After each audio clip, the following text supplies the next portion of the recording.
I'm Cassandra. Hi, Okay. I'm Marosha. Hi, and I'm Constance. And hi, welcome. I'm Jennifer. Come on in and chat with the sisterhood. Yes, welcome to Navigating Grief with the Sisterhood. This is a podcast created to share our journey through loss and to explore pathways to healing. Again, I'm Constance, and today I am joined by these four lovely ladies, incredible women, each of whom have faced their own unique experience with grief. We're all from different backgrounds and areas, cultures, lifestyles, but we are bonded together by one thing. We have loved and we have lost. And yet we are here today to tell our stories. Yeah, because grief is indeed heavy, but hope prevails. Again, I'm Sakia. Together, we'll discuss how our journeys led us to this point, the need for healing while grieving, and the joy that can be found on the other side of grief. Yes, and today's episode is special because it's our very first one. And Yay! chance, Hey. yes, it's a chance to tell everyone about us and what we intend to accomplish, sharing a little bit of our story and a lot of education about grief and loss and heaps of compassion and care. And Jen, thank you. You talk about heaps of compassion and care, and that's what we aim to be. We aim to be transparent, informative, and supportive, and that means caring about each and every one of you as Yeah. we navigate this heavy topic. Yeah. Yes, indeed, it is heavy. And while grief can be overwhelming, we cannot forget that in order to grieve, we must first love. It's only natural to grieve after losing someone or someone you love so dearly. We may carry the heavy burden of grief, but we can also make room for gratitude as well. Absolutely. And you ladies have already jumped in. And Constance, I know you were trying to keep us in some type of format, but let me just say Yeah. this. All that's been said is correct. Grief is a deeply personal experience, and despite what you may have heard, there is no right or wrong way to navigate it. It's often one of many emotions. I mean, just name them. It's experiences, it's feelings, it's sadness. But we want you to know that you are not alone. We see you, we hear you, and we want to share our stories with you. Today, we'll dive into a little bit of our personal reasons and why we decided to do this podcast. Cass, do you mind knocking us off or kicking us off, rather, with your story? Okay, thank you. What I want to talk about is that, death and grief were topics that were shied away from when I was a child in our household and in our community. Grief was such a taboo subject, and yet grief impacts our lives daily. I remember when I was in the fourth grade, when my grandmother passed away, and I remember how just inconsolable my mother was. And I didn't really understand what was going on. I just knew that when it was time to go to the funeral, none of the children were allowed to attend. And I didn't understand that. She was my grandmother. So I know that as an adult, when my mom wanted to talk about death and grief, I remember I didn't want to discuss it. I just thought, that's not something I want to talk about. We never talked about it when we were kids. Why do I want to talk about it now? But death is inevitable. It's going to happen to each and every one of us. So I want to play a role in sharing honest discussions about grief and provide tools to each and every one of you to help you through your grief process. Yes, and Cassandra, it is something that it is inevitable. And so at some point, we really do need to face it. And so, yes, we're here to help people really move through that grief period and hopefully get to the other side of grief, But we also know too that it's going to be with us for a while because that's what it's about. So, I wanted to do this project as well because, people are in pain. And even though everyone's grief journey is different, it's unique to just them. I just feel that people feel comforted when, they can share what they're going through, and people can understand. They may not understand all the details around their specific grief, but they know that they're in pain. And the more that we can share and be open to others, even though someone's life might be turned upside down, especially if it was something that was so unexpected. But just knowing that someone cares, and that's why we're doing this. That's what was so important for me to be a part of this. And one other thing is educating around grief. As you mentioned, Cassandra, sometimes in the past people didn't want to talk about it. But I Right. find that lots of people want to talk about their loved one. They don't want it to just be pushed aside and they're gone and no one, they can't really open and talk about it. So Mhm. yes, I think that this is going to be a great session that we're putting together for our audience, just so that they can understand more about how to face grief. Yeah.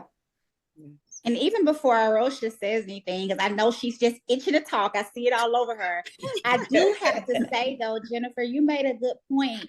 A lot of times people do shy away from having the conversations, but for those who have loved and lost, we often want to hear our loved ones' names. We don't want them to be gone forever for everybody else. They may have moved on in whatever way that they moved on, but it becomes a day-to-day experience. And we'd love to hear names, and so that we know that memory and that person is kept alive.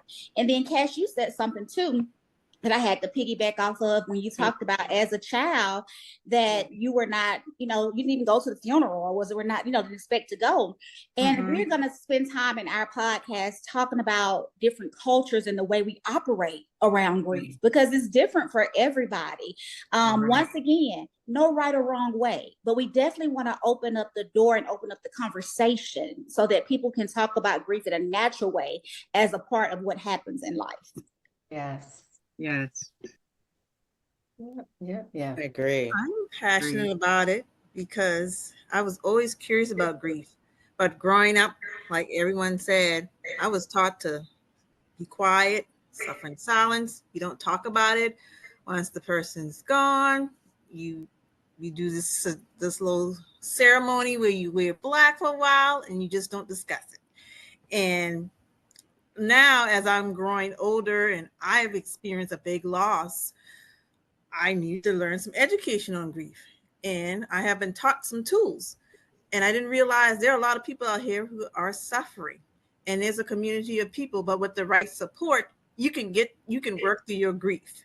You may never get over the grief, but there are tools out here to help you cope with the grief. And I have allowed my grief to teach me something about my life. That's good. Yeah, it's awesome. I'm so looking forward to just our future episodes and just getting more into this topic of grief. We definitely need to talk about grief. And grief is normal.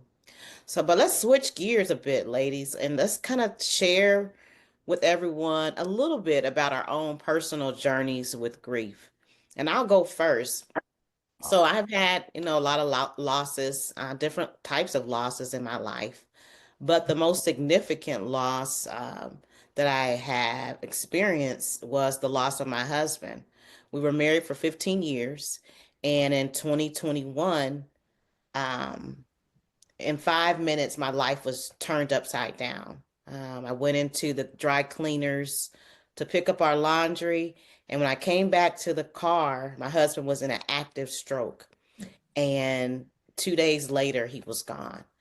And so that has, just walking through that, I mean, grief, I call it the greatest disruptor, is the greatest disruptor. And that's definitely been my story. But just walking through the emotions, the different stages, the shock, and then for me, acceptance it was a hard road for me to just to get to the acceptance that he was gone and that he wasn't coming back. And so, yeah, so I just, and then from there, just navigating um the grief journey and navigating being a widow. I mean, it's just so many, conversations around grief that we need to talk about. And so that's just a little bit about mine. How about you, Cassandra? Okay. Constance, you mentioned the great greatest disruptor. And that's something that I can relate to. I also am a widow, and I lost my husband after 31 years of marriage. And he was diagnosed with Lewy body dementia in 2015, and he passed in 2018. Now, this Lewy body dementia falls under the Alzheimer's umbrella. So in 2012, he lost his job, and I thought he was suffering from depression, but he was actually showing early signs of the Lewy body dementia. Of course, I didn't know that till years later. However, he was grieving the loss of his job, and I was just thinking that he was depressed. But just from these classes that we had taken on grief, I understood that grief isn't just about losing a loved one. It's also a loss of a relationship, a loss of a work, because that's part of a male, particularly, I'll say, a male's identity. So that was something that we went through. There was so many lifestyle changes that we had to adapt to. And I say we because, yes, it was happening to him, but it was also happening to me as well. And I remember being on edge all the time. I was angry. I was working full time. I was exhausted due to trying to be a caregiver at home before I went to work, and then being at work, and then worried every time the phone rang that someone was going to be calling me about something, because for a while he was home by himself. He was well enough to be home, but it was still kind of questionable. But so I was just really devastated during that time before his death. And I was sort of anticipating his death because they had given him, like, okay, if it's early onset, he may have 5 years. Mm-hmm. So I had that in the back of my mind. So I had all of this stuff going on, and I just thought, I don't know if I'm going to be able to get through this. But, I didn't want to eat. I didn't want to get out of bed after he passed away. I just really didn't want to talk to anyone. And I didn't even want to quilt. So for those of you who know me, I was in a bad space. So what I really want you to know is that with death, with grief, that you can find a way to the other side, find a way to move forward, that you can find a new way of life. And so I believe by sharing my story, I can help many others who might be going through this and don't quite understand which way to turn, but we'll be able to help you on this grief.tv. Yeah. Thank you so much, Cassandra, and also you, Constance, for sharing, losing your spouse. When that happens, I guess it seems like, and it really is, everybody else, they go back, after the funeral and stuff, they go back to their regular life. Their life is the same, whereas your lives are totally changed forever. And so a lot of people don't really think about that, how it's just, it is very disruptive. My story is a tad bit different. And just like you mentioned, Cassandra, it's not really always just about losing a loved one. It could be losing a job. It could be a failed marriage. It could be, so many other things that people still grieve from. But, I lost my parents, but prior to losing my parents, they grieved because they lost their home and their whole livelihood, suffering through Hurricane Katrina. And, we went back after, well, the blessing was that they weren't even home because they had come to Maryland, where I live, to see one of their grandchildren be born. My niece was expecting, so they were here, which was a blessing. But after several months, we went back to the house, and, I could just see, the sadness on my parents' faces because they literally lost everything. The only things, that were meaningful that we were able to salvage was the pictures that my dad had in a suitcase in the attic. And so we were able to, and that was just another God wink, because you know, your pictures and those kinds of things you always would want to have. Right. So we were able to salvage those things, but for the most part, everything, they just were starting from ground zero when they came to live in Maryland. So they were here with me several years. My mom passed in 2017. She had problems with her heart and atrial fibrillation and all of the heart stuff, a leaky heart valve. And so you just seeing her going through a lot of the pain and discomfort, you know, was something that, you know, I had to deal with. And I was also juggling too, working and taking care of my parents. And then 4 years after my mom, it was another blessing because my dad lived with me and so much enjoyed living with my dad and taking care of him as he was grieving my mom's loss, you know. Um, but the thing about it is, I was able, you know, he kept bugging me, Jennifer, I want you to come and take care of paying my bills, da da da da da. And I kept putting it off. But, you know, one November, I said, okay, Dad, okay. So I started taking care of his bills and paying everything and got everything in order. And just that January, November to January, he found out that he had cancer. And then he was gone that next year in June. So that was another blessing that I was able to just manage everything for him. But you know, my grief came, I was so busy doing things for both of them. After both of their funerals, when I got back home, you know, it was like, wow, my life is different because I'm no longer caring, you know. So it was kind of like a grief that came afterward, you know, because I was the main person running everything and doing everything. And then, not to belong the story, but just recently losing my niece, you know, again, something so unexpected. 29-year-old walking on the beach, walking her dog in California, and a car tumbles down, you know, in a car accident and hits her, and her life's over. So, you know, there's different types of grief that we go through, but we all have stories that we can share to help comfort others who may be going through something as well. So thanks for letting me share. Wow, Jennifer, thank you for sharing. The same to you, Cass and Constance. You all have shared so many diamonds in each one of your stories. I'm in love with God wink, Jennifer. I'm gonna use that. It was a God wink.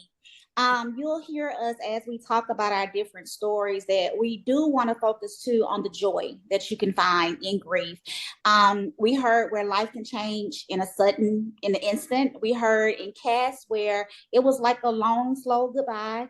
And then we have Jennifer where it was like grief, loss on top of loss. So much so that she didn't even realize what was happening until it was over.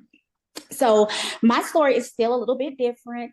I worked in the school system for over 15 years, and I was one of the mental health social workers and a part of the crisis team. So I experienced the loss of several students. You know, when we think about loss, we kind of focus on at some point, somebody older is going to pass away. But when it comes to kids and students, it just was something that was unheard of. However, I was the person that was in charge of managing the crowd. Really, that's what I was there for. Make sure everybody does not lose their minds. Keep them in one space, hold them, hug them, allow them to draw, allow them to talk about it. But nobody seemed to care about what that was doing to me, as well as to my team. Day in and day out, it was always something. If it was not a student, it was a parent of a student, it was a teacher, something was going on. And there were even times when we would have to be there to tell the students that a beloved faculty member or staff member has passed away. So with that happening day in and day out, I'm going to be honest, I kind of became numb to the process of grieving. I was just like, you know, you live and you pass away, and y'all, it's hard, but we'll get through this because we've gotten through it time and time again. Well, a God wink, because God said, now you do a good job at what you're doing, but you have to be able to really have a real life experience and know what it feels like to lose someone you really loved and cared about. So mine is in the form of my grandmother. And I want to share with your listeners, don't ever be don't compare your grief to someone else's. Say, well, mine is not as bad as somebody else because that was their husband and that was their sister and that was their mother. And the reason I say that is because grief is based upon relationship. Yeah. And so in my case, my grandmother was also like a surrogate parent. I spent almost my whole life at her house, at her table, soaking up all of her wisdom. And I went off to school, to college. Grandma was fine. She's steady getting older in years, but in my mind, she's still the same vibrant young grandma she's always been. In time, grandma was diagnosed with Alzheimer's dementia. And I'll tell you, we knew it, but she had it for so long and she covered it up so gracefully. I tell people all the time, she was a true Southern belle. If you didn't ask her anything, she wasn't giving you anything. But if you tried to, give a little bit of an inch, oh, she gave it to you. So a lot of times we would find out her memory was waning just by little things that she would say. So I'll share with you all when it really hit me. Although the family knew that a diagnosis, this is what was going on with her, I came to visit her in between one of my visits home from school. And I rang the doorbell and she let me in. And she was smiling. She sat there, crossed her legs and was, primping and making herself really pretty. And we talked for about 2 or 3 minutes. And I realized she hadn't said my name. And I said, Grandmama, do you know who I am? And she said, well, and I said, well, and she said, well, you call me grandmama. I said, well, yes. You know who I am? She said, well, you know me. And we just kind of laughed about it. And so I was like, okay, y'all, she letting people in the house and she doesn't really know who they are. And so from that, it seems like there was a quick just transition of her losing her mindset. So much so we would take pictures together. Well, it was really my aunt's story. They took a picture together and we showed my grandma the picture. She looked at my aunt, who was her daughter, and looked at her and she said, which one is me? My aunt said, wait a minute. So those were the type of things that we experienced. Yeah. We went into hospice and we dealt with all of that. And it really got to, she was no longer, we couldn't say grandmama in good fashion because we were doing everything for her. And when I say we, it was my aunts, 4 daughters came in, took off work, did everything they could to make sure that grandma did not have to go to a living facility, a nursing facility.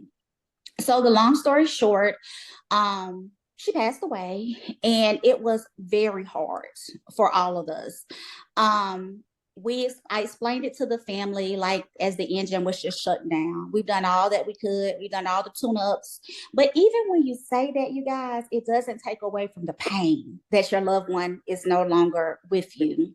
Yeah. They asked me to speak at her funeral where you wear that black dress, Arosha, that repast and eat all that good food. And they said, Sakia, speak on behalf of the family. And at the end of speaking, I think it's an Aerosmith song, and it says something like, I don't want to close my eyes. I don't want to fall asleep because I miss you, baby. And I miss your girlfriend. I don't want to miss a thing. And then I said it, and the floodgates just opened. But I go back to a God wink. I shared with you guys before when you say don't want to miss a thing. God gave me the opportunity during her timing when she was, going back to her younger years to kind of get a glimpse into the fiery lady that she was when she was younger, into her different battles and trials and good times. So I thought about it. I said, thank you, Lord. Even in the midst of it, you allowed us to get to see all parts of her. So grief is hard. Hope prevails. But there can be joy in the journey. And that's a little bit of my story. Yes. Thank you, Sakia. Wow. Thank you all for sharing the good information. Good.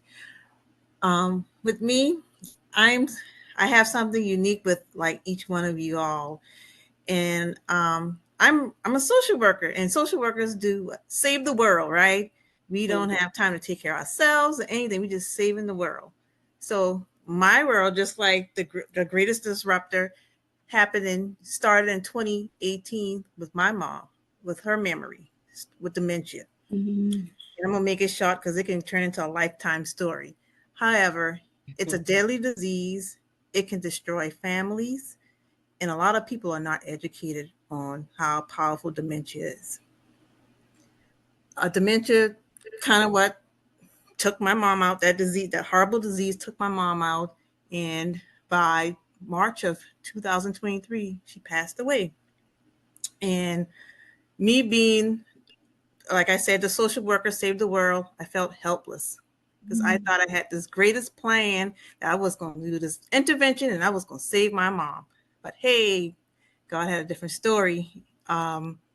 It was her time. And the unique part about her story is I remember as she was transitioning, she came to me in a dream and she said, Irosha, I'm leaving. And I was like, what? You're not going anywhere. And I'll always remember this. It was this white light, and my mom entered through this white light. And I never forget, it was a Tuesday morning where I got the call from the facility that your mom, well, they didn't tell me over the phone, but when I got there, she had already transitioned. Mhm. And it was one of the biggest loss. Like I've heard of loss, but that was the biggest loss in my life because I was responsible for everything. My mom and my dad have been married for 54 years, but however, my dad was disabled as well. So I was juggling trying to take care of my dad and my mom and trying to work and try to be a mother. And so when that happened, my dad, he's a man, so he runs the show. But at this particular time, when this grief hit him, he was helpless too. So I had to step up and I had to take control, had to plan a burial, something I didn't even expect to really happen at the time. And so I gave my mom the best homegoing service and supported my dad and all my siblings as well. And I say this to say that, like when I talked earlier, that grief can teach you something. As I look back at the grief, as I look back at my situation, God was preparing me the whole time. He allowed me to enjoy my mom for a couple of years.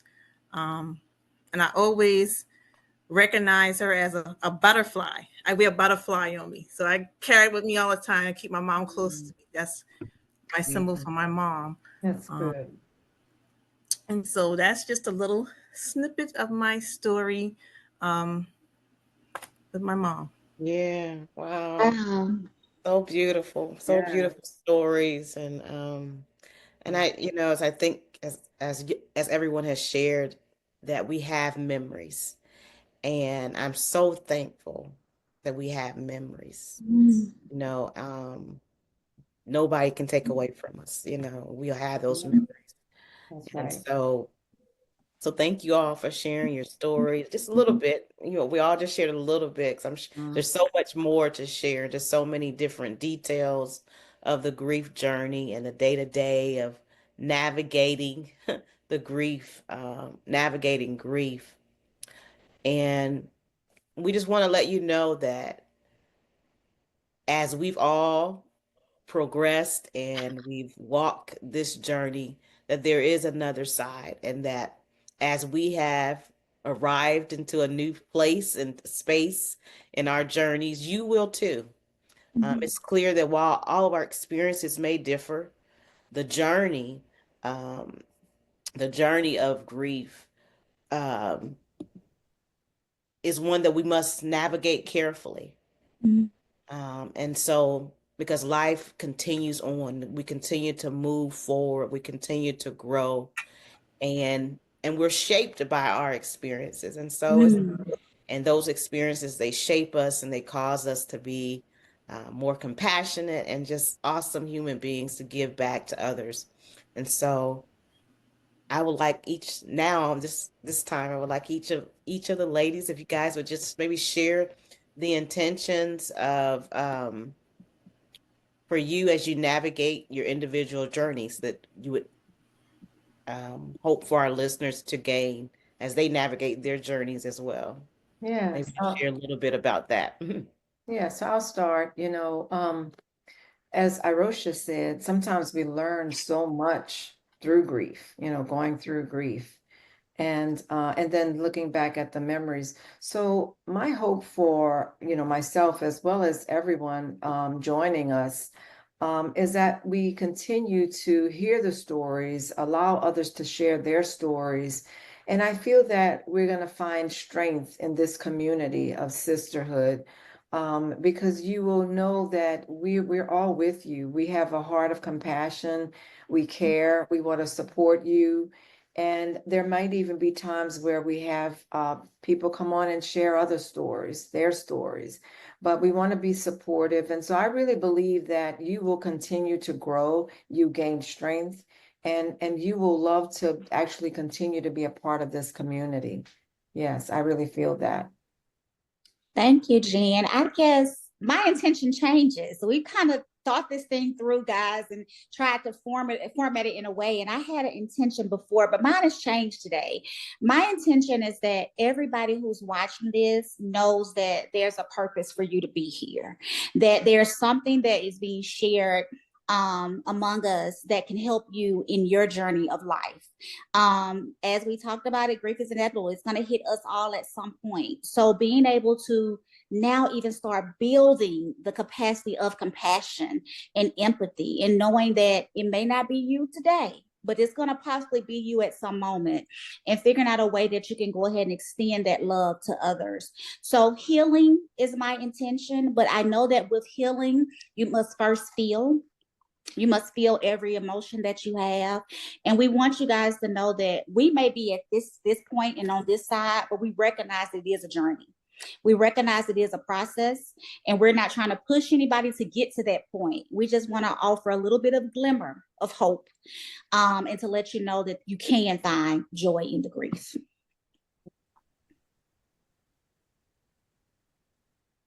What say you, Irosha? Yeah. Oh, sorry. Okay. I was having a little moment as we, chat and talk, but my hope is that the information, the stories that we share, that you take whatever you need to help you cope. And as I stated earlier, you'll never get over your grief, but the tools that we share will help you cope with your grief. And I'm one of those people, I love to journal and I love phrases. And again, as Akia shared earlier, because I love to write down things and put it in my journal, like she said, oh, that was just a sister, a brother, a dog, or whatever. Remember, as she stated, grief is based upon a relationship. So take that and put that in your toolbox. And again, I hope that everything we share will be some type of blessing to you. Mm-hmm. What about you, Cass? Okay. Okay. Well, my desire is that you will debunk many of the myths that you have heard about grief. I'm hoping that you come to these sessions with an open mind, open to receiving the information that we're sharing with you, and that you can glean something from it that's going to help you move forward. I came up with the acronym for MIND, making it to the next day, because that's what we want. We want to see you do, move forward. And just remember that we grieve because we've loved. It's as simple as that. And it's a process. It's a daily renewing, refreshing. But they're tiny little steps. Don't get discouraged. Don't expect it to happen quickly overnight. It's just something it's a continual process. So that's my thoughts. Before you speak, Constance, I gotta ask my journaling sister over there. Arosha, did you write down what Cass said? That was pretty good. Making it to the next day. Okay, Yeah, I did. I actually love that. It's right on my I was notes. making a mental note. Making it the next day. I love it. And I just encourage you guys, listeners, when you hear, once again, little nuggets, just write it down, because I was like, where's my pen? But yeah, making it to the next day. I love it. Thank you, Cass. Yeah. And as we end, let's not forget that healing doesn't mean forgetting. It's about finding a way to carry our loved ones with us while still moving forward. Yes. And I'd like to thank everyone who's joined us today. I hope that you got a lot of gems, a lot of nuggets from what we shared, and that it touched you so that you can subscribe to our channel, share it with other loved ones and other people that you know this would benefit them, and leave us a review. We would love to have all of that. And no one forced us to do this. We love this. We love sharing our stories with you. We want to help you grow and get through to the other side of grief. And so we're here because we want to be here, and we love this sisterhood. Yes. That's right. Yeah, Okay. yeah. Now, as we close, Are you serious? Are we actually closing this time? right, we're 'Cause I gonna know close. we're We're gonna gonna talk all close night. it. Okay, we're closing. Okay. Yes. Remember, life is a journey, And grief is a part of it.